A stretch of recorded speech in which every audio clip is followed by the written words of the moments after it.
राजा छोड्ने बित्तिकै सिधै एमएलए आएको त हो नि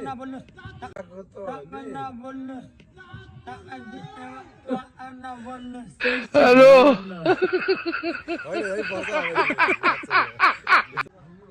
ओ दाइ के छ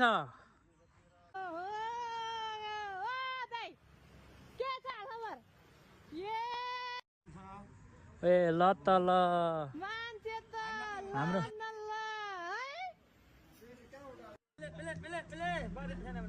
नेपालको राजनीतिक घटनाक्रमको बारेमा चाहिँ के छ त भने तपाईहरुको अब चुनाव चाहिँ उमा हुनु पर्यो इलेक्ट्रोनिक चुनाव हुनु पर्यो हामीले पनि यताबाट भोटस हाल्नु पाइयो पाउनु पर्यो का भोटस सिस्टम पनि हाल्नु गर्नु पर्यो भोटस कार्ड बनिनु पर्यो अनलाइन भोट गर्न पाउनु पर्यो विदेशमा हुनेहरुले हैन 100% विदेशमा छ नागरिकहरु त्यस कारणले गर्दा पनि हैन त्यो बारेमा चाहिँ नराम्रो बोल्दै नहुन् हुँदै नहुने रहेछ है भन्ने यहाँ थाहा भयो है कत्रो बोक्नु पर्ने रे यत्रो आइडिया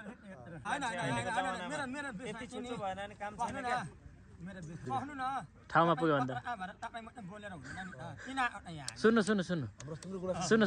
ल भन्नुस् त अनि बोल्नु दिनु हुँदैन उहाँले र नेपालको राजनीतिक घटनाक्रमले जुन बालेन र रवि लामिछाने मिल्न खोजिरहेछ त्यस विषयमा भन्नुस् ल हैन रवि लामिछाने चाहिँ खासै मलाई जानकारी भएन हैन तर अहिले यहाँले भन्नुभयो नि हर्क साम्पाङ छुट्या हुनुहुन्छ भनेर जो मान्छे सही छ नि जो मान्छे सही हुन्छ उनी एकदम छुट्याइ हुन्छ नि किनकि सही कुरा गर्ने मान्छे जब उसले तितो कुरा गर्छ सत्य कुरा गर्छ हुन्छ हैन अब अहिले उमा अब हेरौँ अब धेरै आशा राखेको छ हैन उहाँलाई हैन उहाँले पनि अब ओलीले जस्तो प्रचण्डले जस्तो विश्वास टोल्नु भएन बालेनले जस्तो पनि टोल्नु भएन है अनि के अरे जेसीबी चलाएर हुने काममा चाहिँ के अरे बेलचा खडेङ गर्न लाग्यो भनेर चाहिँ एउटा आरोप पनि छ नि त उहाँ खडेङ भन्नु त एकचोटि खडेङ भन्नु न तपाईँ खडेङ हेलो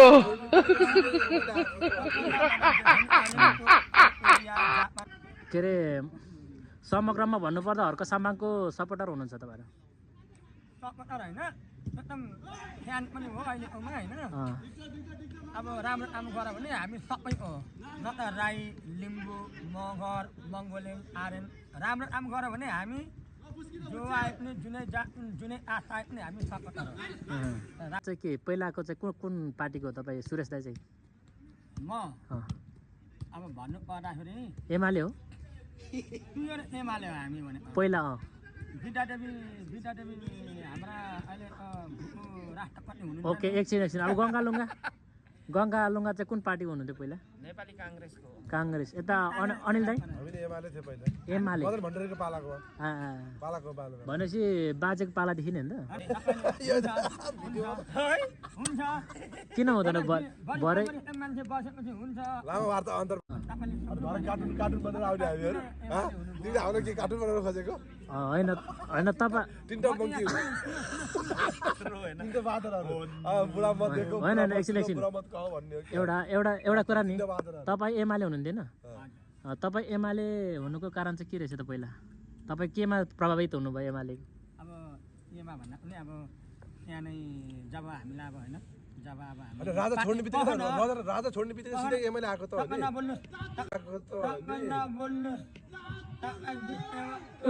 नबोल्नु एकछिन हल्ला होइन यही पर्छ अब याद छ यो यस्तो ताले बोल्ने अधिकार हरण गरेको ल भन्नुस् अब पहिला